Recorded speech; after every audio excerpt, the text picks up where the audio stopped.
German police ने एक गोरकन को गिरफ्तार किया जिस पर मरने वालों के मुंह से सोने के दांत निकालने और उनके जेवरात चुराने का इल्जाम था। बेवेरिया सूबे के शहर वार्ट्सबर्ग के मरकजी कब्रिस्तान में लोगों को शुबा हुआ कि गोरकन बहुत खामोशी से दफनाने के अमल से पहले या बाद में मुर्दों के मुंह से सोने के दांत निकालता है।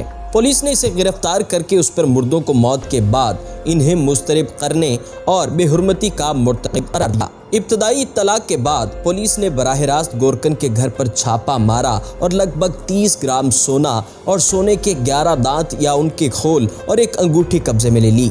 नाजरीन, हर मजहब में मरने वाले की लाश को अपने रस्म रिवाज के मुताबिक उसके आखिरी सफ़र पर रवाना किया जाता है। इन रसूमात में इस बात का ख़ास तौर पर एहतमाम किया जाता है कि लाश को उसके आखिरी सफ़र पर इस तरह रवाना किया जाए कि इसमें एहतराम का उनसर लाजमी तौर पर हो। अगर पाकिस्तान की सूरत हाल को देखें तो मुर्दों के कफन चोरी करने और मुर्दों की बेहुरमती समेत फौतशुदा औरतों की कब्रों को चाक करके उनसे जनाकारी करने वाले वाक़यात अक्सर रोनुमा होते रहते हैं। इसी तरह का एक वाक़या लाहौर के बादामी बाग में पेश आया। लाहौर के बादामी बाग के इलाके में वाक़े कब्रिस्तान में नौमौलूद बच्चे की तदफीन के एक रोज़ बाद जब वरसा फातह खानी के लिए गए तो कब्र खुदी हुई थी और मैयत गायब थी। वाक़े की इत्तला मिलते ही पुलिस ने मामले की तफ्तीश शुरू की तो एक नौजवान मैयत उठाए कफन दफन के लिए भीख मांग रहा था। पुलिस ने नौजवान को गिरफ्तार कर लिया जिससे इब्तदाई तफ्तीश के दौरान मैयत चोरी करने का एतराफ़ भी कर लिया। पुलिस के मुताबिक नौजवान नशे का आदी था। मरहूम नौमौलूद के चचा ने बताया कि घर के करीब वाक़े कब्रिस्तान में बच्चे की तदफीन की गई थी। अगले रोज़ वहां गए तो कब्र खोदकर मिट्टी दूसरी तरफ रखी हुई थी और मैयत गायब थी।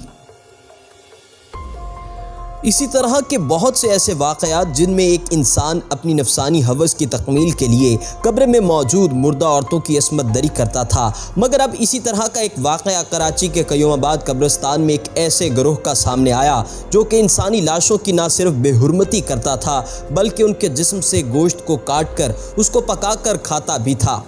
ये गिरोह रात के अंधेरे में ये मूज़ी कब्रों को खोल कर छुरी के ज़रिए इंसानी अज़ा को काटते और फिर इसी कब्रिस्तान में बैठकर पकाते और इससे दावते शराज उड़ाते। इंसानियत की रमक से खाली ये वहशी दरिंदे इंसानी इक़दार को पामाल करते और इंतहाई वहशियाना तौर पर कब्र के अंदर मौजूद मुर्दे को न सिर्फ ऐज़ा पहुँचाते बल्कि उनके साथ साथ दीन और दुनिया दोनों में गुनाहगार होते। इस किस्म के वाक़यात के सामने आने के बाद लोगों में खौफ व हरास फैल गया है।